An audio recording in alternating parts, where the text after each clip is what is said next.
بسم اللہ الرحمن الرحیم۔ السلام علیکم۔ حنیف سید کی ادبی دنیا میں آپ کو خوش آمدید کہتے ہیں، اور آپ جانتے ہی ہیں کہ یہ Adabi Duniya Pakistan aesthetic hair transplant centre سے کے تعاون سے آپ کی خدمت میں سجائی جاتی ہے۔ ادبی دنیا کے خصوصی پروگرام ایک ایسی شخصیت کے اعزاز میں رکھا گیا ہے جو بہت مختصر عرصے کے لیے پاکستان تشریف لائی ہیں، اور یہ خصوصی پروگرام ناچیز کے گھر پہ جو ہے وہ ریکارڈ ہو رہا ہے۔ غیار دیر میں مقیم ناظرین، ہماری آج کی ادبی دنیا کا موضوع ہے مغربی معاشرے میں اردو ادب کا رجحان۔ مغربی معاشرے میں اردو ادب کا رجحان، اور اس موضوع پر گفتگو کرنے کے لیے ہم نے جس نوجوان ابھرتی ہوئی شاعرہ کو دعوت دی ہے، وہ غیار دیر میں تقریباً 15 سال سے مقیم ہیں۔ ماس کمیونیکیشن میں ماسٹر کیا ہے، انتہائی ادبی اور پڑھے لکھے گھرانے سے آپ کا تعلق ہے۔ ڈیجیٹل کمیونیکیشن میں کنسلٹنٹ ہیں، اور لندن اردو وائس کی جنرل سیکریٹری ہیں۔ لندن اردو وائس ایک ادبی ادارہ ہے جو اس ادارے کے تحت مختلف ادبی پروگرام جو ہے وہ آرگنائز کرتا ہے۔ آپ اس کی وائس جنرل سیکریٹری ہیں۔ شاید اسی طرح کے لوگوں کے لیے علامہ اقبال نے کہا تھا، محبت ہے مجھے ان جوانوں سے ستاروں پہ جو ڈالتے ہیں کمن۔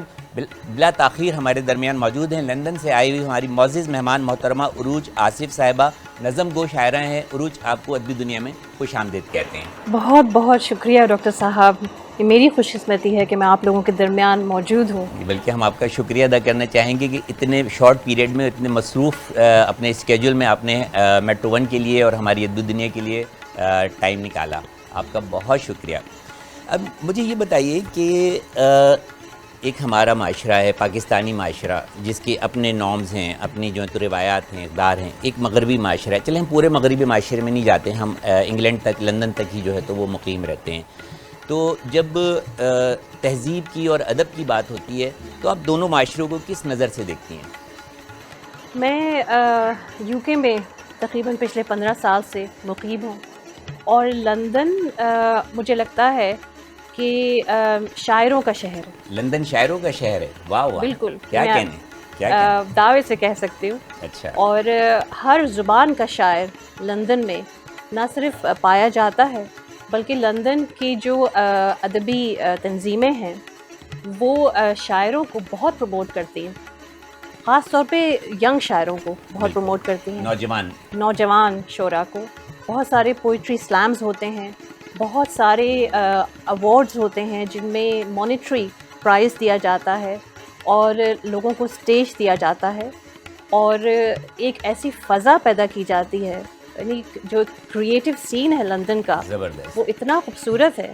اور آپ کو پتہ ہے کہ لندن اور یو کے جو ہیں وہ ڈیموکریسی کا گہوارہ ہے، تو وہاں پہ فری اسپیچ ہم لوگوں کے لیے ہولی گریل ہے، بہت امپورٹنٹ ہے، اور بہت مشکل بھی ہے فری اسپیچ، کیونکہ اتنے متنازع خیالات کے لوگ ایک جگہ جمع ہو سکتے ہیں، ایسی باتیں کر سکتے ہیں جو مجھے پسند نہ ہو، آپ کو پسند نہ ہو، لیکن ہم انہیں یہ پلیٹ فارم پرووائڈ کرتے ہیں۔ اور حالانکہ فری اسپیچ کی بھی اپنی ایک حد ہوتی ہے، لیکن اس میں اگر وہ فری اسپیچ شاعری میں آ جائے اور پروٹیسٹ میں آ جائے تو اس کی خوبصورتی ہی الگ ہوتی ہے۔ لندن میں میں نے خاص بات یہ دیکھی جو میں نے پہلے نہیں دیکھی تھی، کہ وہاں پہ شاعری کو میوزک کے ساتھ اور رقص کے ساتھ یکجا کر دیا گیا ہے، زیادہ اٹریکٹیو بنا دیا گیا ہے، یوں سمجھ لیں کہ زیادہ اٹریکٹیو بنا دیا گیا ہے۔ ٹھیک ہے، تو جو شاعر ہیں وہ وائس آرٹسٹ بھی ہیں، وہ باقاعدہ اس بات کی مشق کرتے ہیں کہ جب وہ سامعین کے سامنے جائیں گے تو کس طرح سے پرفارم کیا جائے گا، کس طرح سے بہت لمبی لمبی نظمیں، یعنی کئی صفحوں کی نظمیں وہ ازبر یاد کر لیتے ہیں، اور اس کے بعد وہ ان کو پرفارم کرتے ہیں۔ ان کے ساتھ میوزیشنز ہوتے ہیں جو بیک پہ بڑی ہلکی سی میوزک ساتھ میں لائیو پلے کر رہے ہوتے ہیں، اور یہ ایک عام جو وہاں کا مشاعرہ، آپ اس کو کہہ لیجئے، ایک یورپین جو مشاعرے کی طرز ہے، ادبی تقریبات کہہ لیجئے، یہ ان میں ہوتا ہے۔ جو زیادہ فنڈڈ ہوتے ہیں، زیادہ بڑے ہوتے ہیں، ان میں اور زیادہ پرفارمنس ایک ساتھ جمع ہوتے ہیں، اور مختلف جو مصنوعات ہیں اس کی فنون لطیفہ جو ہیں، اصناف جو ہیں ان کو یکجا کر کے ایک پرفارمنس تیار کی جاتی ہے تاکہ لوگ اٹریکٹ ہوں اور آئیں۔ لیکن یہ سب زیادہ تر انگریزی میں ہوتا ہے۔ یہ میں دیکھیں، ادب تو ادب ہوتا ہے نا، وہ کسی بھی زبان میں ہو، انگریزی میں ہو، سندھی میں ہو، اردو میں ہو، ادب فنون لطیفہ تو فنون لطیفہ ہے۔ اور اب تو دنیا میں اس طرح کے سسٹم بھی ہیں کہ کسی بھی زبان کو کسی بھی زبان میں ترجمہ کر کے جو ہے تو اس کو معاشرے کے سامنے لایا جا سکتا ہے۔ تو اچھا اس کا مطلب ہے کہ وہاں پہ بہت زیادہ پلیٹ فارم موجود ہیں نئے آنے والے نوجوان شاعروں کے لیے، ان کے اظہار خیال کے لیے یہاں سے زیادہ آپ کے خیال میں زیادہ پلیٹ فارم موجود ہیں اور وہاں پہ جو ہے تو زیادہ حوصلہ افزائی کی جاتی ہے؟ جی میں تو بلکہ یہ کہوں گی کہ یہ بنیادی فرق ہے لندن کے ادبی سین میں اور کراچی کے کہ آپ ادبی سین میں. لندن کے دبستان کو ہماری کراچی کے دبستان سے جو ہے تو وہ اوپر کا درجہ دیتی ہے، میں یہ نہیں کہوں گی، جبکہ ہمارے درمیان جو ہے تو وہ اتنے بڑے بڑے شاعر مطلب محترمہ ریحانہ روحی کی شکل میں جو ہے تو وہ موجود ہیں، جو اپنی خود ایک شناخت ہے، پہچان ہے، ایک نام ہے، اور پوری دنیا میں جو ہے تو وہ جانے پہچانے جاتے ہیں. اچھا مجھے بتائیے کہ ایک تو شاعر، جتنے بھی لوگوں سے میں نے انٹرویو کیا وہ کہتے ہیں شاعر بنتا نہیں ہے جو ہے تو وہ خدا کی طرف سے ہوتا ہے، اور یہ جو اس کے اندر صلاحیتیں ہوتی ہیں، یہ بدیعت ہوتی ہیں، پیدا ہوتا ہے. تو آپ تو پیدا ہی ایک شاعرہ کی گود میں ہوئی ہیں، تو مطلب کتنا آپ کو اس کا فائدہ ہوا؟ ایک تو آپ کا اپنا ذہن، اچھا پھر جینیٹک میں بھی لے کر آئی ہوں گی یقیناً، سائنس کے اعتبار سے اگر اس کو جوڑا جائے تو شاعری آپ کی جینز کے اندر بھی شامل ہے، ٹھیک ہے. ایک تو جینز میں آپ لے کر آئیں، اس کے ساتھ آپ پیدا بھی ایک جو ہے تو ایک بہت بڑی شاعرہ کی جو ہے تو وہ گود میں. تو اس امتزاج نے آپ کے جو فن سخن ہے اس پہ کیا اثرات مرتب کیے؟ بہت بہت گہرا اثر ہے، اس کو تو ڈینائی کیا ہی نہیں جا سکتا کہ آپ جس ماحول میں پیدا ہوتے ہیں، آپ جن لوگوں کے، جو لوگ آپ کو ریز کرتے ہیں، ان کا اثر آپ کے اوپر بہت زیادہ آتا ہے. اور میرے گھر میں میری امی ماشاءاللہ ایک ٹرینڈ سیٹر رہیں. بالکل. یہ اس زمانے میں شاعری کر رہی تھی جس وقت شاعری کرنا ایک معطوب سمجھا جاتا تھا خواتین کے لیے، خاص طور پہ جس گھرانے سے امی کا تعلق تھا وہاں پہ یہ ہوتا تھا کہ خواتین جو ہے ان کو 7 پردوں کے اندر رکھا جائے. تو میں نے امی کا سفر اور امی کی اسٹرگل اپنی آنکھوں سے دیکھی بڑے ہوتے ہوئے، کہ ایک خاتون کو، جب ایک خاتون کریٹو ہوتی ہے اور جب اسے لکھنا ہی ہوتا ہے، خاص طور پہ امی کا سلسلہ یہ تھا کہ لکھے بغیر تو رہ ہی نہیں سکتے، جذبات آ رہے ہیں، اس کا اظہار اس کو کرنا ہے، کرنا ہے. اگر وہ نہیں کر پائیں گے تو اندر گھٹ گھٹ کے مر جائیں گے، ان کے اندر کا جو آرٹسٹ ہے وہ ختم ہو جائے گا. تو اس کا خیال، ان جذبات کا اظہار اور ان کا خیال تو کرنا ہی ہے، خواہ وہ جو ہے غزل کی صورت میں ہو، نظم کی صورت میں ہو، یا نثر کی صورت میں، یا پینٹ ہو، یا آپ پینٹ کریں یا آپ رقص کریں. وہ ایک کریٹو جو ایک انسان ہے، کوئی بھی صنعت جو آپ نے پہلے اس کی جو ہے تو وضاحت فرمائی. اچھا ایک آپ متاثر بھی ہیں اور آپ کو بہت فخر بھی پڑا، آپ کی جو شہرت ہے، وجہ شہرت وہ ایک نظم گو شاعرہ کی حیثیت سے ہے، ٹھیک ہے، جبکہ آپ کی والدہ محترمہ جو ہیں تو غزل گو شاعرہ کی حیثیت سے ایک بہت بلند پایا جو ہے تو وہ مقام رکھتی ہیں. تو یہ تضاد ہے یا انفرادیت کو قائم رکھنے کے لیے جو ہے تو یہ کیا ہے، یا بس آپ نظم کو ہی پسند کرتی ہیں؟ میں تضاد کرنے کی تو کبھی بھی کوشش نہیں کی. ادب میں تضاد تو ہوتا بھی نہیں، ہو بھی سکتا ہے خیالات میں، لیکن آپ بالکل صحیح کہہ رہے ہیں کہ ادب میں جو ایک کریٹو انسان ہے اس کو ہر صنف کو ٹرائی کرنا چاہیے. اس کو یہ نہیں سوچنا چاہیے کہ اگر میں نظم کا شاعر ہوں تو میں غزل نہیں کہہ سکتا یا مجھے نہیں کہنی چاہیے. تو اس ارادے سے تو نہیں کیا، لیکن کیونکہ میں بائلنگول ہوں اور میں نے انگریزی ادب کو زیادہ پڑھا تو میرے اوپر شروع سے تھوڑا اثر انگریزی ادب کا، اور انگریزی ادب میں جو مشق ہو رہی ہے شاعری پہ، اس کا مجھ پہ اثر زیادہ ہوا. اور میرے جو ہم عصر ہیں وہ نظم ہی لکھ رہے ہیں، وہاں پر نظم زیادہ کہی جا رہی ہے. آپ یہ سمجھتے ہیں کہ جو لندن ہے وہاں پر غزل کی نسبت نثر جو ہے وہ زیادہ کہی جا رہی ہے وہاں تو غزل کیا جی فری ورس پوئٹری. ہاں، تو انگریزی ادب میں جو فری ورس پوئٹری ہے اس کا ارتقاء 200 سال پہلے اس لفظ کی وضاحت کریں گی تھوڑی سی ہمارے اردو سننے والوں جی ضرور. فری ورس پوئم جو ہے وہ اس میں صرف 2 بندشیں آپ سمجھے ہوتی ہیں. جی. ایک تو یہ ہوتی ہے کہ اس کے اندر آپ میٹر پہ نہیں لکھتے، ٹھیک ہے، یہ مطلب ایک بندش ہے کہ میٹر پہ نہیں لکھا جائے گا.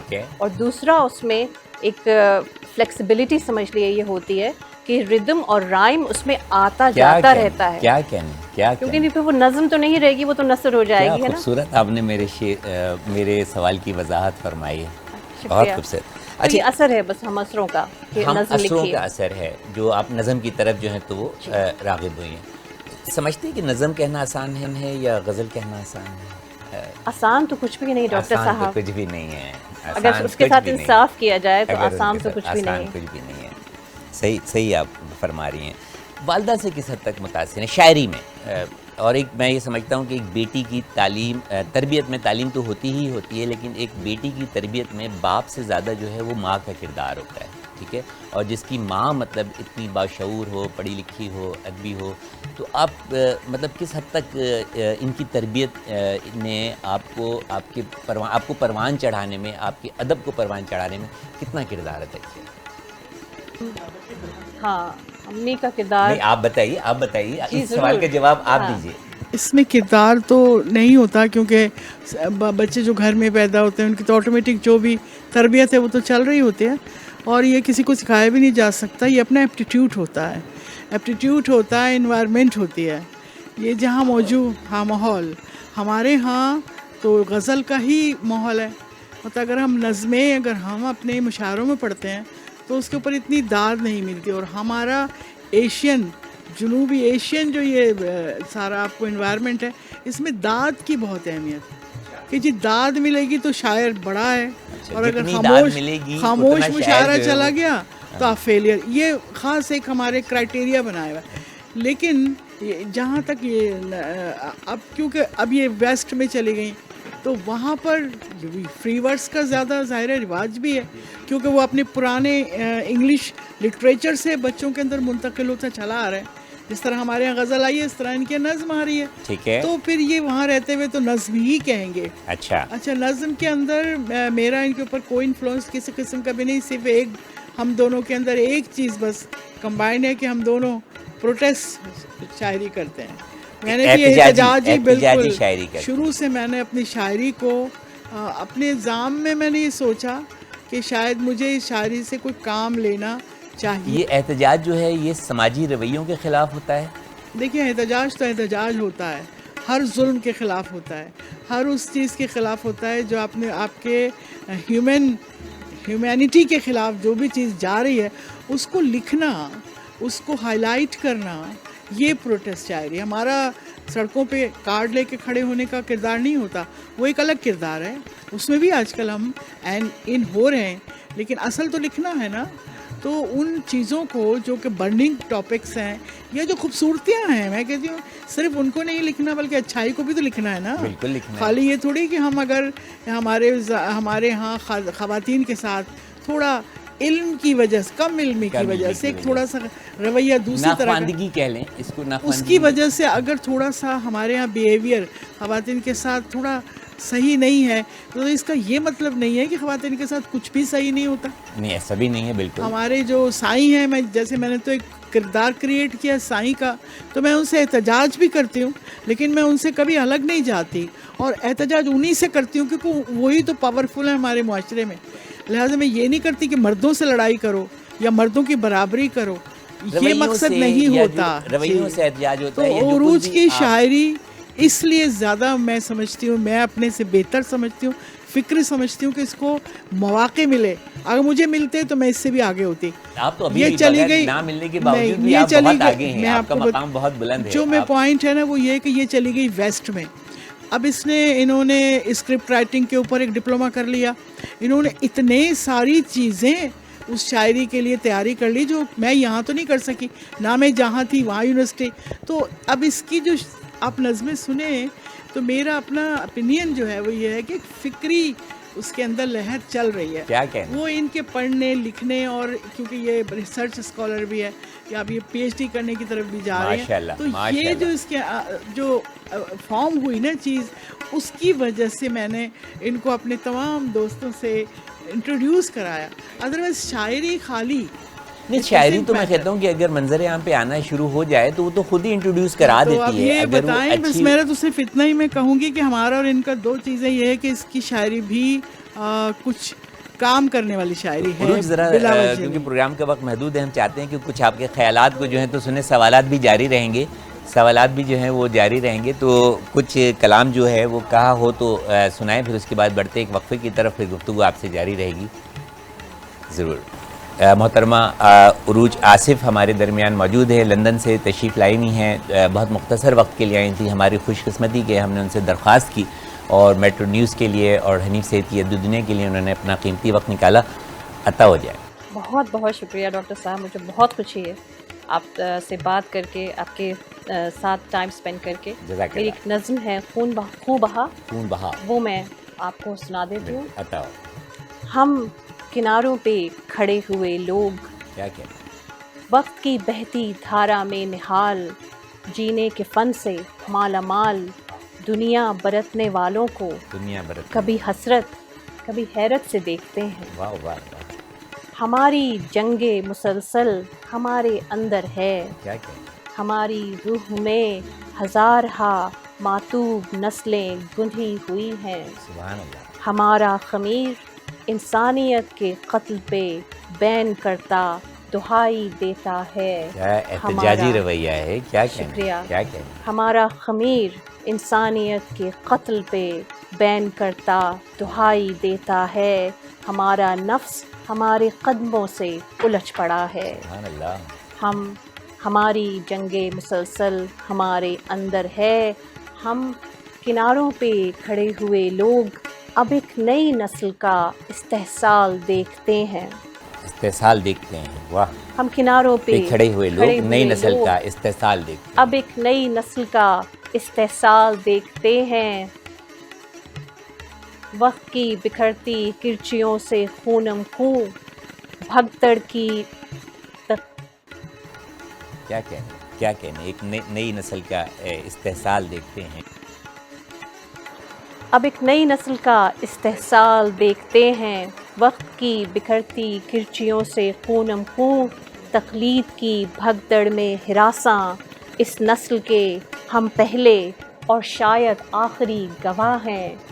ہم کناروں پہ کھڑے ہوئے لوگ ہم ہی اس نسل کے بھٹکے ہوئے خدا ہیں. تو آپ یہ سمجھتی ہیں کہ اگر موجودہ نسل کی کوئی رہنمائی نہیں ہو رہی تو اس کو اگر کوئی رہنمائی نہیں ہو رہی، اس کو کوئی درجہ نہیں دیا جا رہا، تو اس کی وجہ جو ہے تو وہ ہمارے سے اوپر والی نسل، جو ہم سے پیچھے والی نسل ہے، آپ اس کو مورد الزام ٹھہراتی ہیں؟ میں سمجھتی ہوں کہ رہنمائی بہت ہے، لیکن رہنمائی اس کی کوئی ڈائریکشن شاید اردو ادب سے باہر زیادہ ہے ہمارے لیے. ادب میں کیونکہ رہنمائی جو دوسری زبانوں کے جو لٹریچر ہے اس میں اتنا ارتقاء ہو چکا، خاص طور پہ شاعری میں، کہ ہم ان سے زیادہ سیکھ رہے ہیں. اور ہمارے یہاں اردو کے اندر دیکھیں یہ جو جنگ ہے کنسرویٹیو اور لبرل شاعری میں، یہ ہر ادب میں رہی. یہ اردو ادب کا خاصہ نہیں ہے، یہ ہر ادب میں یہ جنگ رہی ہے، اور یہ بہت عرصے سے اردو ادب میں بھی چل رہی ہے، یہ ابھی شروع نہیں ہوئی ہے. لیکن اردو ادب میں وہ کنیکشن ان دو جنریشنز کے بیچ میں نہیں ہو سکا جو دوسرے لٹریچر میں، دوسری زبانوں میں ہو سوال گیا بھی ہے. بہت ہیں، گفتگو بھی بہت دلچسپ ہو رہی ہے. وقت ہو ایک چھوٹے سے وقفے کا، اس کے بعد جو ہے تو آپ سے گفتگو کا سلسلہ دوبارہ شروع کرتے ہیں. حنیف سید کی ادبی دنیا میں ملتے ہیں ایک چھوٹے سے وقفے کے بعد، اس امید کے ساتھ کہ محترمہ عروج آصف صاحبہ خصوصی طور پر لندن سے تشریف لائی ہیں اور خصوصی طور پر اس پروگرام کے لیے انہوں نے وقت نکالا ہے. آپ ہمارے ساتھ جڑے رہیں گے حنیف سید کی ادبی دنیا میں. حنیف سید کی ادبی دنیا میں ایک مرتبہ آپ کو پھر خوش آمدید کہتے ہیں. یہ Adabi Duniya Pakistan aesthetic hair transplant centre کے تعاون سے آپ کی خدمت میں سجائی جاتی ہے، اور آج ہمارے درمیان دو ایسی ہستیاں اور شخصیات موجود ہیں جن کے لیے خصوصی طور پر ہم نے یہ پروگرام سجایا ہے. ہمارے درمیان موجود ہیں لندن سے تشریف لائی ہوئی نظم گو شاعرہ محترمہ عروج آصف صاحبہ، اور ان کے ساتھ ان کی والدہ محترمہ جو کہ انتہائی پائی کی غزل گو شاعر ہیں، کسی تعارف کی محتاج نہیں ہیں، محترمہ ریحانہ روحی صاحبہ. اور بڑی خوبصورت گفتگو جاری ہے. عروج، ابھی ہم نے آپ کی ایک نظم بھی سنی، اس میں آپ کی جو جرأت مندانہ اظہار ہے وہ بھی کھل کر آیا. کچھ معاشرتی محرومیوں کا بھی جو ہے تو اس میں آپ نے احاطہ کیا ہے کہ بہت کچھ چاہتے ہوئے بھی جو ہے تو ہم نہیں کر سکتے، یا بہت ہم کرنا چاہتے ہیں لیکن جان بوجھ کے جو ہے تو وہ نہیں کر سکتے، کسی کی مدد نہیں کر سکتے، یا بس دیکھتے رہتے ہیں جو کچھ ہمارے سراؤنڈنگ میں ہو رہا ہوتا ہے، یا ہم اس کو آنکھیں بند کر کے بیٹھ جاتے ہیں.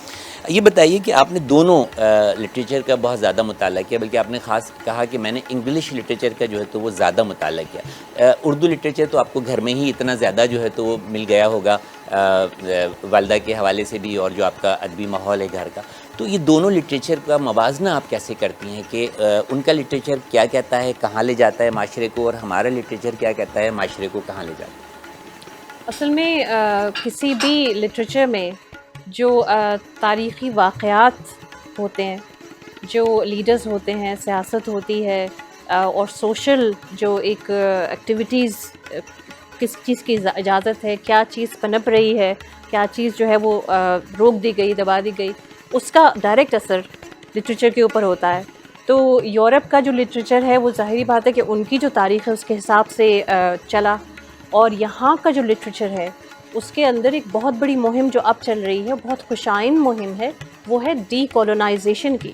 کیونکہ بالآخر ہمارا جو لٹریچر ہے, ہم ایک کولونائزڈ قوم بہت عرصے تک رہے, تو ہمیں اپنے آپ کو ہمیں یورپ کو سمجھنا اور جو دوسرے دنیا کے جو دوسرے جو اسپیسز ہیں لٹریچر کے جہاں پہ کیا کام ہو رہا ہے ان کو سمجھنا ہمارے لیے بہت ضروری ہے, بہت فائدہ مند ہے.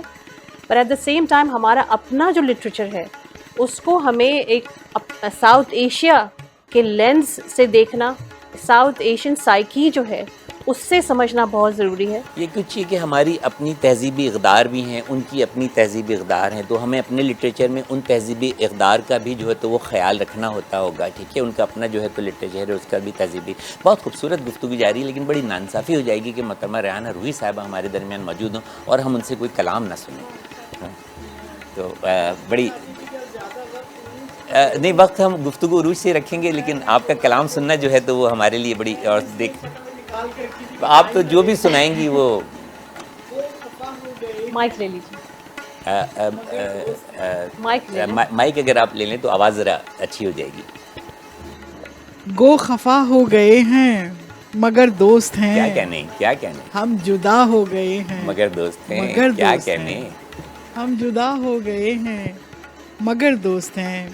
راستے میں اچانک ملے تو کھلا, واہ واہ, راستے میں اچانک ملے تو کھلا, بے وفا ہو گئے ہیں مگر دوست ہیں, کیا کہنے, بے وفا ہو گئے ہیں مگر دوست ہیں. اور اختلافی نظریات کے شوق میں, اختلافی نظریات کے شوق میں مبتلا ہو گئے ہیں مگر دوست ہیں, کیا کہنے, اختلافی نظریات کے شوق میں مبتلا ہو گئے ہیں مگر دوست ہیں. کیا کہنے, کچھ خوشامد پسندوں کی تحویل میں, واہ, کچھ خوشامد پسندوں کی تحویل میں, کیا کہنے, خدا ہو گئے ہیں مگر دوست ہیں, مگر دوست ہیں, کیا کہنے, خوشامد پسندوں کی تحویل میں, واہ واہ, وہ خدا ہو سبحان اللہ, مگر دوست ہیں. روحی کرنی نہ آئی ہمیں دشمنی, کیا کہنے, روحی کرنی نہ آئی ہمیں دشمنی, دشمنا ہو گئے ہیں مگر دوست ہیں. دوستی ایک ایسا رشتہ ہے جس میں سارے رشتے جو ہیں وہ مطلب کور ہو جاتے ہیں, خواہ وہ محبت کے ہوں یا جو ہے تو وفائی کے ہوں یا بے وفائی کے ہوں. دوست جو ہے تو وہ دوست رہتا ہے, اگر بے وفا بھی ہو تو دوست رہتا ہے. یہی آپ کہنا چاہ رہی ہیں نا, وہ ہاں مگر دوست ہے, مطلب دوست. ایک غزل کے چند اشعار اور عطا ہو جائیں, عطا ہو جائیں. آپ کو یاد ہوگا آپ نے میرا بہت ہی خوبصورت پروگرام کیا تھا, ذرا نوازی ہے, راز ہے میرے لیے, اور وہ میرا ساری دنیا میں اتنا وائرل ہوا, اور لوگوں نے مجھے ویسے بہت تھوڑا سا وہ بھی ہوا, غصہ آیا کہ مجھ سے زیادہ لوگوں نے آپ کی گفتگو پسند کی.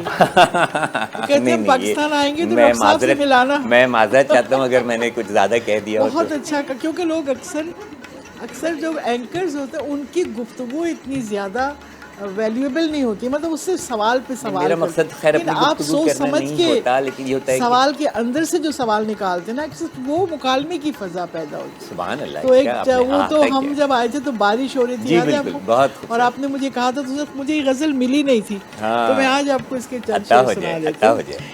کہ ہمارے ہاں تو یہ ہوتا ہے نا, بیٹیاں جو ہوتی ہیں ان کو ذرا بارش میں جانے سے منع کرتے ہیں, پتہ نہیں کیوں. نہاؤ نہیں, لڑکے نہا لیں گے تم مت نہاؤ بارش. تو اسی پہ دیکھیں میں نے لکھا کہ ماں کو بے حد غصہ آنا ہوتا ہے, ماں کو بے حد غصہ آنا ہوتا ہے جب مجھ کو بارش میں نہانا ہوتا ہے. کیا آسان کہتی ہیں اور کیا خوبصورت کہتی ہیں. ماں کو بے حد غصہ آنا ہوتا ہے, کیا سہل ممتنع ہے, جب مجھ کو بارش میں نہانا ہوتا ہے.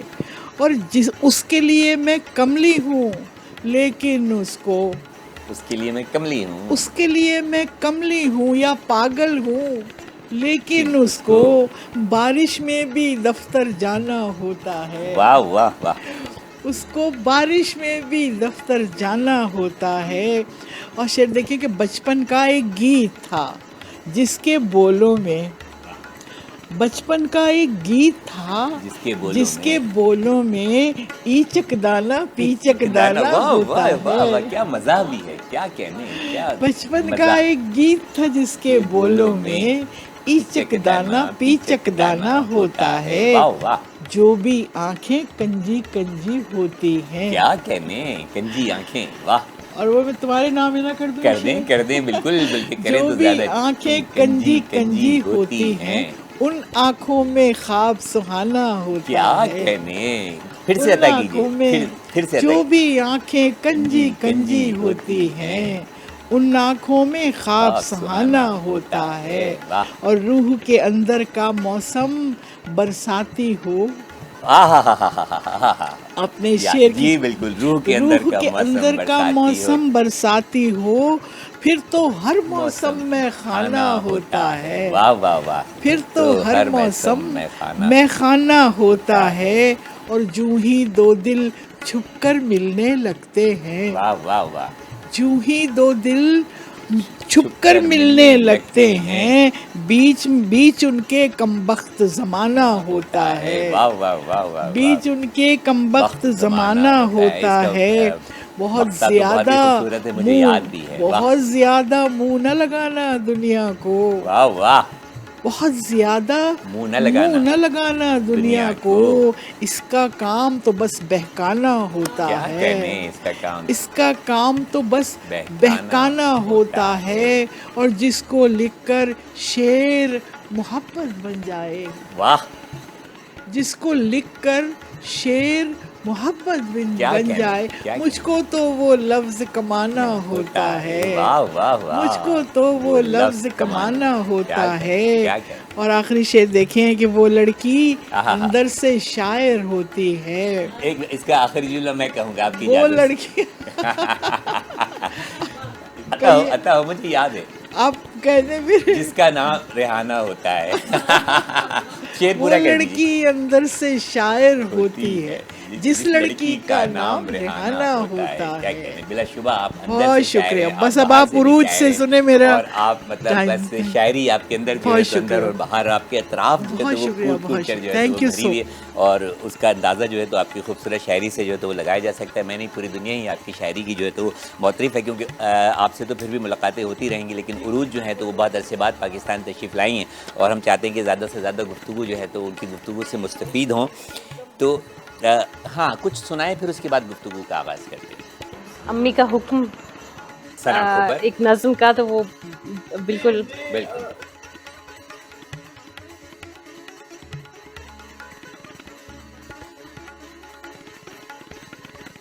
بہت سے سنے, میں بھی بیچ میں نہیں بولوں گا. بالکل, سبحان اللہ. ہاؤس آف وزڈم, عقل کا گھر.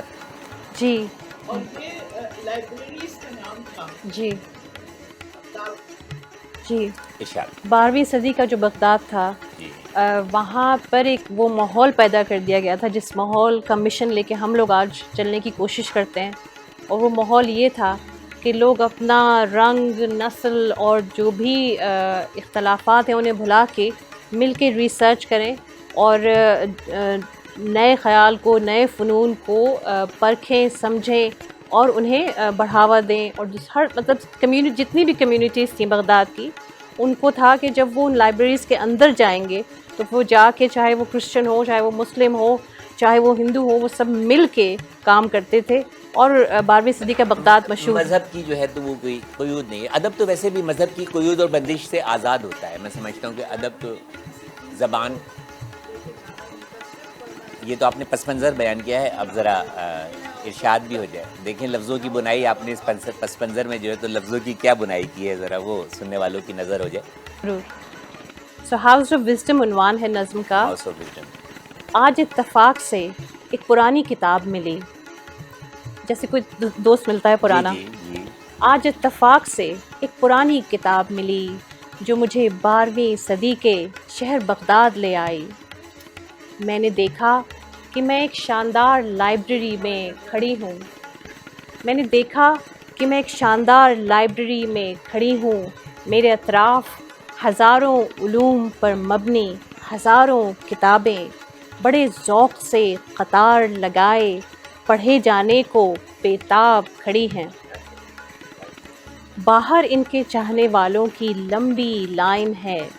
لوگ اندر آتے ہوئے اپنا رنگ، نسل، مذہب اور تعصب دروازے کی کھوٹی پہ ٹانگ آتے ہیں اور پھر بچوں کی طرح ہاتھ ملتے کتابوں کی طرف چل پڑتے ہیں. سبحان اللہ. شکریہ. سبحان اللہ. یہاں دن میں نئے خیال کا دربار لگتا ہے اور رات بھر پرانے علوم کی پڑتال ہوتی ہے. کیا کہنے، دن بھر نئے خیالات، نئے علوم نئے خیال کا دربار لگتا ہے پرانے علوم کی. واہ. اور رات بھر پرانے علوم کی پڑتال ہوتی ہے. یہ مطلب ڈیفینیشن ہے پروگریسو تھنکنگ کی کہ آپ آگے بڑھیں. بالکل بالکل. یہاں دن میں نئے خیال کا دربار لگتا ہے اور رات بھر پرانے علوم کی پڑتال ہوتی ہے. یہاں ہر بات پر سر کو ہلانا منع ہے. سوچے سمجھے بغیر مان جانا منع ہے. کیا کہنے. واہ. میرا دل یہاں رچ بس جانے کو چاہ ہی رہا ہے کہ اچانک ایک زور کا دھماکہ ہوتا ہے اور میں دیکھتی ہوں کہ ہلاکو خان اپنی سفاک فوج سمیت لائبریری کے بیچوں بیچ کھڑا ہے. کیا ظلم. ہاں، آپ دیکھتی ہیں کہ ہلاکو خان اچانک ایک زور کا دھماکہ ہوتا ہے اور میں دیکھتی ہوں کہ ہلاکو خان اپنی سفاک فوج سمیت لائبریری کے بیچوں بیچ کھڑا ہے. سنا ہے ہلاکو کو کتابوں سے بلا کی نفرت ہے. سو وہ ہماری 100 منتوں کے باوجود ایک ایک کر کے ان صدیوں کی محنت پہ مبنی کتابوں کو شہر کے دریا میں بہا دیتا ہے. کیا ظلم ہے، کیا ظلم. کیا میں گھبرا کے اپنی کتاب بند کر دیتی ہوں اور اپنی مہذب 21ویں صدی میں لوٹ آتی ہوں. کیا میں گھبرا کے اپنی کتاب بند کر دیتی ہوں اور اپنی مہذب 21ویں صدی میں لوٹ آتی ہوں. مجھے فخر ہے کہ میری صدی میں کتابیں بے تحاشا ہیں اور انہیں پڑھنے والے بھی بہت ہیں. یہ اور بات کہ ان کی سوچ آج بھی کسی دریا کے بھنور میں پھنسی ہے. کیا بہت خوب. کیا آپ نے جو ہے تو عکاسی کی ہے اور کس طرح اپنے خیالات کو جو ہے تو اس میں کرم. اچھا مجھے بتائیے کہ مجھے لگ رہا ہے کہ کافی مشاہداتی جو ہے تو وہ شاعری ہے اور آپ نے کتاب کا بھی ذکر کیا، لائبریری کا بھی ذکر کیا اور آپ دونوں معاشروں کو، مغربی معاشرے کو بھی یا لندن کا معاشرہ کہہ لیں اور ہمارے معاشرے کو بھی، تو یہ کتاب سے جو بندش ہے یا کتاب سے جو دوری ہے، آپ کیا سمجھتی ہیں کہ وہ لوگ کتاب سے زیادہ قریب ہیں یا ہم کتاب سے زیادہ قریب ہیں؟ یقیناً وہ لوگ قریب ہیں. وہاں پہ بچپن سے ہی اسکول میں بچے کا جو ایک کمپلسری ایکٹیویٹی ہوتی ہے روزانہ کی، وہ ہوتی ہے کہ کتاب شام میں ماں باپ کے ساتھ پڑھی جائے. تو یہ جو ایک وہ یہ معمولات میں شامل ہے. بالکل. واہ. جی، اسکول کی لائبریری سے کتاب آتی ہے، ایک ریڈنگ لسٹ آتی ہے گھر پہ، اور اس ریڈنگ لسٹ میں رات کو کتاب کا 1 یا 2 صفحہ پڑھنے کے بعد ماں اور باپ کا اس میں 2 جملے لکھنا ضروری ہوتا ہے، جس میں آپ لکھتے ہیں کہ آج ہم نے یہ پڑھا اور آج ہمارے بچے نے شاید یہ لفظ سیکھا یا شاید یہ خیال سیکھا، اور پھر وہ ماں یا باپ کو سائن کرنا ہوتا ہے. اگر آپ ہفتے میں کم از کم 4 دن وہ سائن نہ کریں تو ٹیچر کا فون آ جاتا ہے گھر پہ کہ آپ نے کتاب کیوں نہیں پڑھی. اب میں آپ کی بات کو کاٹتے ہوئے کہ ایک تو کتاب سے پڑھنا ہوتا ہے اور یا کتاب سے سمجھنا ہوتا ہے، اور اب سیلولر فون کا زمانہ ہے، دنیا جو ہے تو وہ اس سے بھی پڑھ رہی ہوتی ہے، تو کیا تاثر قائم ہوتا ہے؟ دونوں کے تاثر میں کیا فرق ہے؟ کتاب سے پڑھنے میں کیا فرق ہوتا ہے اور سیل سے پڑھنے میں اس سے پڑھنے میں کیا فرق ہوتا ہے؟ تاثر میں کیا فرق ہوتا ہے؟ سیل کا تو اس کے جو اثرات مرتب ہوتے ہیں یا اس کی ایبزارپشن میں کیا فرق ہوتا ہے؟ ایبسارپشن بہت مختلف ہو گئی ہے. تو ایک کتاب جب آپ کے سامنے ہوا کرتی ہے تو آپ کا سارا فوکس اسی پہ ہوگا جب آپ اسے پڑھ رہے ہیں. آپ ہوں گے اور کتاب ہوگی. وہ خوبصورت بات ہے کہ نہیں؟ لیکن سیل کا مسئلہ یہ ہے کہ 10 مختلف طرح کی جو انفارمیشن ہے اس کا ایک آپ کے اوپر آ رہا ہے. آپ پڑھ رہے ہیں، ساتھ میں کوئی نوٹیفیکیشن آ جائے گا، کسی کا میسج آ جائے گا، کوئی بریکنگ نیوز آ جائے گی، کسی کا فون آ جائے گا. تو 10 طرح کی چیزیں آپ کے ذہن کے اوپر تو آپ کے یلغار ہو گئی ہے. مطلب یاد نہیں رہ پاتا یا بہت دیر تک جو ہے تو وہ ذہن نشین نہیں رہ پاتا جو کتاب کے علاوہ پڑھا جائے. اور جو کتاب سے پڑھا جائے تو وہ بہت عرصے تک جو ہے تو وہ ذہن نشین رہتا ہے، بہت ذہن نشین رہتا ہے. اور آپ نے کہا کہ وہاں پر لوگوں کا کتاب سے رشتہ ہمارے ہاں کے مقابلے میں کتاب سے رشتہ زیادہ مضبوط ہے، اور وہ ان کی تعلیم کا حصہ ہے، ان کے درس و تدریس کا حصہ ہے کہ ان کو کتاب دی جاتی ہے اور وہ ماں باپ اس کو پڑھاتے ہیں اور اس کے کمنٹس جو ہیں تو وہ اس کے اوپر جو ہے تو وہ اگلے دن بھیجے جاتے ہیں. بہت خوب، بہت خوب. وقت ہوا ہے ایک چھوٹے سے وقفے کا. محترمہ عروج آصف اور محترمہ ریحانہ روحی صاحبہ ہمارے درمیان موجود ہیں. خصوصی پروگرام جو محترمہ عروج آصف کے اعزاز میں جو ہے تو سجایا گیا ہے. ملتے ہیں ایک چھوٹے سے وقفے کے بعد حنیف سعید کی ادبی دنیا میں، اس امید پر کہ محترمہ ریحانہ روحی اور محترمہ عروج آصف ہمارے درمیان موجود ہیں. آپ کہیں نہیں جائیں گے حنیف سعید کی ادبی دنیا میں.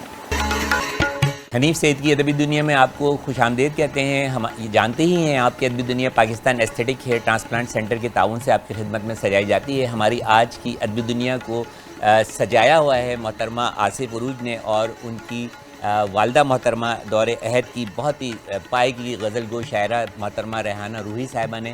اور بہت خصوصی پروگرام ہے عروج کے اعزاز میں. عروج کے اعزاز میں ایک بہت خصوصی پروگرام ہے. بہت ہی خوبصورت گفتگو فرما رہی ہیں اور بہت اچھا موازنہ کر رہی ہیں مغربی معاشرے کا اور ہمارے معاشرے کا، مشرقی معاشرے کا، خاص طور پہ ادب کے حوالے سے. ایک تنظیم ہے آپ کی جس کا آپ نے بتایا لندن اردو وائس، جس کی آپ جنرل سیکرٹری بھی ہیں. تو کیا کرتے ہیں آپ لوگ یہ اس پلیٹ فارم سے؟ جی ضرور. لندن اردو وائس میرے بہت معتبر دوست یوسف ابراہیم نے شروع کی تھی، اور اردو سے ایک عشق ہے، اس کی وجہ سے انہوں نے شروع کی. اور اس میں انہوں نے جو ایک نیا کام شروع کیا لندن میں، وہ یہ تھا کہ وہ وائس آرٹسٹ ہیں، بہت خوبصورت ان کا لہجہ ہے، تو وہ آڈیو بکس تیار کرتے ہیں اردو میں. کیونکہ بہت سارے لوگ، آپ کو پتہ ہے آج کل جیسے ابھی آپ نے کہا کہ پڑھنے کا ان کے پاس وہ ٹائم نہیں ہوتا، اور اردو ادب اتنا خوبصورت اور اتنا رچ لٹریچر اردو ادب کے اندر موجود ہے. مطلب یہ کہ لہر ہے، بہر ہے، اتنی روانی ہے، اور اتنا کچھ لکھا جا چکا جو آج کل کے ہمارے جو بچے ہیں ان کو شاید معلوم بھی نہیں ہے. خاص طور پہ جو پوری پروگریسو، جی بالکل بالکل، جو ہمارے فکشن کے رائٹرز ہیں، شعراء تو ہمارے ہیں ہی کیا، انہوں نے تاریخ کو لکھا ہے شاعری میں. اصل تو تاریخ جو ہے وہ شاعری میں ملتی ہے آپ کو، اور کہانیوں میں ملتی ہے. تو یوسف ابراہیم نے اس سلسلہ شروع کیا. میری خوش قسمتی کہ میں ان کے ساتھ شامل ہوں. ہمارے پیٹرن ہیں اکرم قائم خانی، وہ لندن میں پچھلے 10-12 سال سے فیض میلہ کرتے ہیں. وہ اگین اردو کی جو ترویج ہے، خدمات ہیں، وہ جاری ہیں. اردو ادب کی جس حوالے سے بھی خدمات انجام دی جا سکتی ہیں، خواہ وہ ادبی پروگرام ہوں، کسی کی یاد میں ہوں، کسی کی کو آگے لانے کے سلسلے میں ہو، کسی کی حوصلہ افزائی کے سلسلے میں ہو، یا کوئی کتاب کی تقریب رونمائی ہو، تو وہ اس طرح کے سارے پروگرام جو ہیں یہ لندن اردو وائس کے زیر اہتمام جو ہے تو وہ آپ لوگ ان کو ارینج کرتے ہیں. اور ایک میں سمجھتا ہوں کہ بہت بڑا کام ہے. اچھا مجھے بتائیے کہ ایک تو مغربی زندگی بڑی مصروف ہوتی ہے، میں نے اپنی آنکھوں سے بھی دیکھا ہے، مطلب بالکل ٹائم نہیں ہوتا، اور بہت سارے کام آپ کو جو ہم یہاں پر اپنے ملازمین سے کرواتے ہیں وہ آپ کو اپنے ہاتھوں سے کرنا پڑتے ہیں. تو ایک تو آپ کی پروفیشنل مصروفیات، پہلے تعلیمی مصروفیات، اس کے بعد جو ہے تو پروفیشنل مصروفیات، آپ جو ہے تو وہ ڈیجیٹل کمیونیکیشن میں جو ہے تو کنسلٹنٹ بھی ہیں. تو یہ شاعری کے لیے وقت کیسے نکل آتا ہے؟ کتنا کام کرنا پڑتا ہے آپ کو؟ اصل میں وہ ایک طرح سے وہ جو دل و دماغ کی جنگ ہوتی ہے، اس میں دل جو ہے وہ کبھی کبھی جیت جایا کرتا ہے. اور اردو کا تعلق ہمارا وہ دل ہے، اور دل سے شاعری جو ہے وہ دل سے نکلتی ہے. اور وہ کہتے ہیں کہ دل سے جو بات نکلتی ہے اثر رکھتی ہے، پر نہیں طاقت پرواز مگر رکھتی ہے. کیا کہتے ہیں؟ تو شاعری کا تعلق جو ہے تو وہ دل سے ہے. بالکل بالکل دل سے ہے. اچھا اردو سے یہ ہوتا ہے کیونکہ میرا جو کام ہے وہ سارا انگریزی میں ہوتا ہے. خیالات تو دماغ سے ہوتے ہوئے ہی دل کے راستے باہر نکلتے ہیں. بالکل بالکل. اور میری شاعری میں کیونکہ ٹاپیکل شاعری ہو جائے گی نا, اگر ہم آپ کی بات کو منون تسلیم کر لیں تو میڈیکل سائنس بالکل ایک طرف ہو جائے گی. اس کو اگر ہم یوں کہہ لیں کہ جو بھی شاعر ہوتا ہے, یہ جو حساس ہوتا ہے, جو محسوس کرتا ہے اپنے سراؤنڈنگس کو, اور جو بھی اپنے جذبات کا اظہار کرنا چاہتا ہے, تو وہ خیالات اس کے دماغ میں جو ہیں تو وہ اود کر آتے ہیں, پرورش پاتے ہیں, اور ان کا اظہار, ان جذبوں کا اظہار جو ہے وہ دل کے راستے جو ہے وہ قلم کے ذریعے کرتاس سے ابیس پہ جو ہے تو وہ کرتا چلا جاتا ہے, اور جو کچھ بھی وہ کرتا ہے وہ کام جو ہے تو وہ امر ہو جاتا ہے. جس طرح کہ آپ کا کام, جس طرح کہ جو ہے تو ریحانہ آپا کا کام جو ہے وہ ایک امر ہو گیا. اتنی چھوٹی سی عمر میں اتنا سارا کچھ کہہ ڈالا, آگے کیا ارادے ہیں؟ ارادے تو بہت ہیں, اگر زندگی نے موقع دیا نہیں, زندگی تو انشاءاللہ تعالیٰ ہم اپنا دے گی. بالکل چاہتے ہیں. آپ کی ہوئی کتنی ہے؟ دیکھیے چاہتے تو ہم یہی ہیں. جی ہاں جی, میں ضرور بتاتی ہوں. ہاں, یہ ضرور بتائیے کہ جی جی جی بالکل بتائیے, بالکل بتائیے, بالکل بتائیے. میری ایک اور خوش قسمتی, جی جی جی بتائیے. جی میری ایک اور خوش قسمتی یہ رہی کہ ڈاکٹر نور ظہیر, جو کہ سجاد ظہیر کی ڈاٹر ہیں, ان سے میری ملاقات پچھلے چند سالوں میں ہوئی. اور سجاد ظہیر جو کہ پروگریسو رائٹرز, جو ترقی پسند مصنفین کی جو پوری موومنٹ تھی, انہوں نے ہی بنائی تھی. 1930s میں انہوں نے اس کی بنیاد رکھی تھی, اور مزیدار بات یہ کہ لندن میں اس کی بنیاد رکھی گئی تھی. اور اس میں دنیا جہان کے جو رائٹرز ہیں وہ شامل تھے, خاص طور پہ سرحد کی دونوں طرف کے رائٹرز اس کے اندر شامل تھے. اور انہوں نے مل کے طے یہ کیا تھا کہ جو پروگریسو تھنکنگ ہے, جو پروگریسو رائٹرز ہیں, ان کو ایک پلیٹ فارم دیا جائے. اور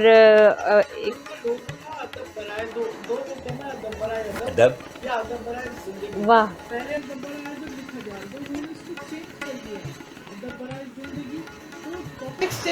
میں سمجھتا ہوں آپ کہ ادب کو تو زندگی سے الگ کر ہی نہیں سکتے نا, نہ زندگی کو ادب سے الگ کر سکتے. اچھا, ادب برائے ادب رہے گا تو پھر اس کا زندگی سے رشتہ جو ہے وہ ٹوٹ جائے گا. جی, تو مقصد کہنے کا یہ کہ جو سجاد ظہیر تھا, ان کا بڑا کارنامہ یہ تھا کہ انہوں نے جو موٹو دیا, لوگو دیا, وہ یہ تھا کہ ادب برائے زندگی یا ادب برائے ادب, کیا لکھنا ہے. تو انہوں نے آپٹ کیا کیا, ادب برائے زندگی. تو ٹاپکس چینج ہو گئے. اور دیکھیں, خواتین جو اس سے پہلے ان خاص ادبی اور رومانٹک فضا کی وجہ سے وہ نہیں لکھ پا رہی تھیں, نہیں سامنے آ رہی تھیں, ادب برائے زندگی میں جب زندگی لکھنی شروع ہوئی تو پھر کتنی ڈراسٹک چینج آئی ہے. تو وہ ان کی بیٹی ان کے ساتھ ہیں, and I am proud of her, Noor Zaheer کے لیے. اور انہوں نے ان کو زبردست ایکٹیو کیا ہوا ہے وہاں پر. کیا کہنا, یعنی کہ پاکستان آتی ہیں تو آپ کی تربیت ہوتی ہے, اور جب وہاں چلے جاتے ہیں تو وہاں پر بھی جو ہے تو انہیں بہت بڑے بڑے جو ہیں تو وہ نام جو ہیں تو وہ ان کی دسترس میں ہیں, جن سے یہ جو ہے تو وہ تربیت بھی حاصل کرتی ہیں, ان کے ساتھ وقت بھی گزارتی ہیں, اور ان کا اثر جو ہے تو وہ لیتی ہیں. بہت خوبصورت گفتگو. ایک آخری سوال جو میں آپ سے کرنا چاہوں گا کہ آپ نے بتایا کہ انگلش اور اردو لٹریچر کا جو ہے تو وہ اس میں فرق بھی ہے, ہمارے معاشرے کا بھی جو فرق ہے. تو آپ کی شاعری میں جو ایک جرأت مندانہ جو اظہار نظر آتا ہے, اور مجھے نظر آتا ہے کہ کیونکہ آپ نے انگلش لٹریچر جو ہے تو زیادہ پڑھا ہے, تو کچھ انگلش لٹریچر کا اثر جو ہے تو آپ کی شاعری میں اردو لٹریچر کی نسبت تھوڑا سا زیادہ نظر آتا ہے. یہ کتنا پازیٹیو ہے یا کتنا نیگیٹو ہے ادب کے حوالے سے؟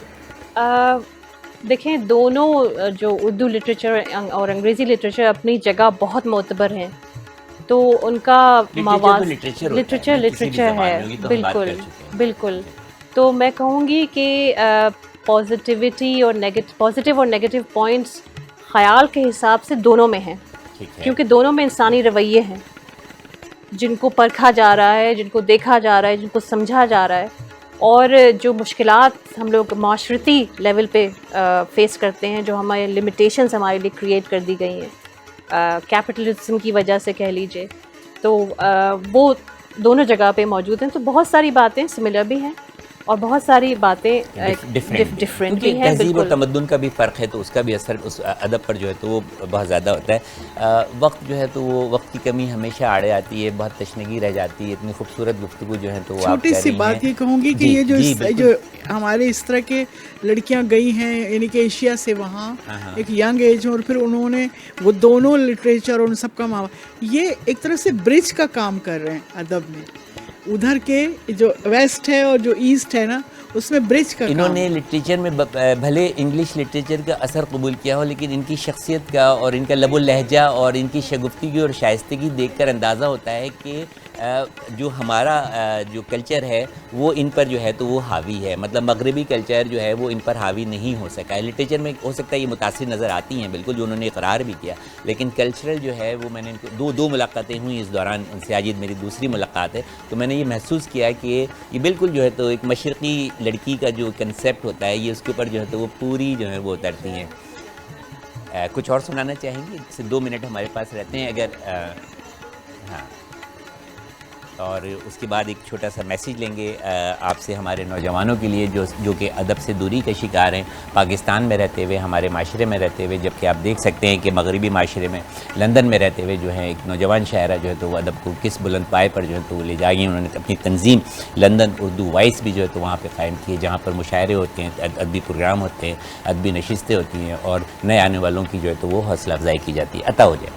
بہت شکریہ ڈاکٹر صاحب، بہت انٹرسٹنگ گفتگو رہی ہے آپ سے، اور واقعی ایسا لگا کہ یہ تو شروعات ہے گفتگو کی، ابھی تو بہت باتیں ہونی ہے۔ یس، میں تو تشنا رہ جاؤں گا۔ اب میں آپ بھی، دوبارہ کب آئیں گی؟ میں بھی تو جلد آنا پڑے گا مجھے، اور بہت شکریہ کہ آپ نے ہم دونوں کو شامل کیا، تو 2 جنریشنز کا آپ نے دیکھا کہ کیا سلسلہ ہے۔ یہ اتنا پیارا رشتہ ہے کہ مطلب یہ تو جڑا رہے ہی تو بہت اچھا لگتا ہے، دور رہ کر بھی آپ کو جو ہے تو قریب رکھتا ہے، تو قریب ہو تو پھر ہم دور کیسے کر سکتے ہیں؟ واہ واہ واہ۔ عطا ہو۔ نظم چھوٹی سی گڑیا رانی جو امی کو بہت پسند ہے، وہ میں آپ کو سنا دیتی ہوں۔ عطا ہو۔ مشرقیت کا جو ذکر کیا نا تو وہ ٹچ تھے اس میں نظر، واہ واہ واہ، کیا گڑیا رانی، بچپن میں میری ایک گڑیا تھی، واہ بہت ہی پیاری واہ، راج دلاری گڑیا۔ کیا نزاکت ہے، واہ ہم دونوں اپنے آنگن میں ہنستے کھیلتے، خوب شور مچاتے، سارا گھر سر پہ اٹھاتے۔ کھیل کھیل میں کبھی اس کے ہاتھ اور کبھی پاؤں ٹوٹ جاتے۔ واہ واہ، کھیل کھیل میں کبھی اس کے ہاتھ کبھی پاؤں ٹوٹ جاتے، واہ شکریہ۔ کھیل کھیل میں کبھی اس کے ہاتھ اور کبھی پاؤں ٹوٹ جاتے، میں گھنٹوں اسے جوڑتی سجاتی مناتی، اس کے 100 نخرے اٹھاتے۔ کیا کہنے، کیا کہنے۔ شکریہ۔ خوبصورت، بچپن حساس گزرا، گزرا۔ بچپن گزرا، آنگن چھوٹا، اور آج میں اپنی پیاری راج دلاری ریزہ ریزہ ہستی کو اسی طرح سے جوڑتی سجاتی مناتی ہوں۔ کیا کہنے، کیا امتزاج آپ نے گڑیا کے ساتھ شخصیت کا کیا ہے۔ عطا ہو۔ بہت شکریہ۔ آج میں اپنی پیاری راج دلاری ریزہ ریزہ ہستی کو اسی طرح سے جوڑتی سجاتی مناتی اچھا ہوں، کہا ہے، کیا اچھا چہرے کو چہرہ پہنا کے اپنی گڑیا کی طرح مسکراتی کہا ہے۔ ہوں۔ کیا کہنے، کیا کہنے۔ شکریہ۔ چہرے کو چہرہ پہنا کے اپنی گڑیا کی طرح مسکراتی ہوں، اپنے اندر کا شور بڑے کمال سے چھپاتی ہوں۔ آج سوچتی ہوں تو سمجھ میں آتا ہے کیا کہنے۔ کہ ماں باپ بیٹیوں کو گڑیاں کیوں لا دیتے ہیں۔ ماں باپ بیٹیوں کو گڑیا کیوں لا دیتے ہیں؟ میں سمجھتا ہوں کہ باپ اور بیٹی میں ایک قدر جو ہے تو وہ مشترک ہوتی ہے، دونوں کو اپنی گڑیا سے بہت پیار ہوتا ہے، ٹھیک ہے؟ تو بیٹیاں بھی جو ہیں وہ گڑیا کی طرح ہوتی ہیں، اور عروج آصف جو ہیں وہ ہمارے پاکستان کی بیٹی ہیں، ہماری بیٹی ہیں، بہن ہیں، اور غیار دیر میں جو ہے وہ انہوں نے ہماری زبان کو، ہمارے کلچر کو ایک مقام عطا کیا ہوا ہے، اس کو سنبھال رہی ہیں۔ دل تو بالکل نہیں چاہ رہا کہ بہت زیادہ تشنگی رہ گئی ہے، اور ہماری ادبی دنیا کی کہکشاں جو ہے تو آج ہماری ادبی دنیا ایک کہکشاں بنی ہوئی ہے۔ عروج ہمارے درمیان موجود ہیں، روحی آپا ہمارے درمیان موجود ہیں، گستاخی کی معافی چاہتا ہوں، ہمارے درمیان موجود ہیں، اور وقت بالکل ختم ہو چکا ہے۔ کوئی میسیج دینا چاہیں ہماری نوجوان نسل کو، کیونکہ آپ کا بڑا مشاہدہ ہے دونوں معاشرے کا، تو بس ایک چلتے نوجوان نسل سے میں کہوں گی کہ لکھیں اور لکھتے رہیں، اور پڑھیں بھی تو۔ کرٹیسزم بالکل پڑھنا تو ساتھ ساتھ ہے لکھنے کے۔ یہ بہت خوبصورت آپ نے بات کی ڈاکٹر صاحب، پڑھے بغیر ہاں۔ اور نئے جو خیالات ہیں ان کو ایکسپیریمنٹ کیے بغیر تو لکھنے کا کوئی فائدہ نہیں، لیکن لکھنا اپنی ذات میں ایک وجد ہے، ایک ایکسپیرینس ہے بہت پورا. زیادہ چینجز آئی ہیں نا, ورلڈ دنیا جو ہے گلوبل ہو گئی ہے نا, تو اب جب تک آپ لکھیں اور وہ کچھ لکھیں جو نہیں لکھا جا چکا ہے, کیونکہ بالکل چینج ہو گیا ہے, تو آپ لکھیں آج کے حوالے سے لکھیں, آج کے دور حاضر کے حوالے سے لکھیں, پڑھیں اور پھر وہ دیکھیں کہ جو کچھ نہیں لکھا جا چکا ہے, جو ڈفرینس ہے پچھلے دور میں اور آج کے دور میں, اس کا جو ہے تو وہ اظہار کریں. واہ, اور ادب برائے زندگی, اور ادب برائے زندگی کو جو ہے تو وہ پروموٹ کریں اور فروغ کریں. وقت بالکل ختم ہو چکا ہے. حنیف سید کی ادبی دنیا سے اجازت دیجیے. ڈاکٹر حنیف سید کو اگلے پروگرام میں پھر ملاقات ہوگی. اللہ حافظ.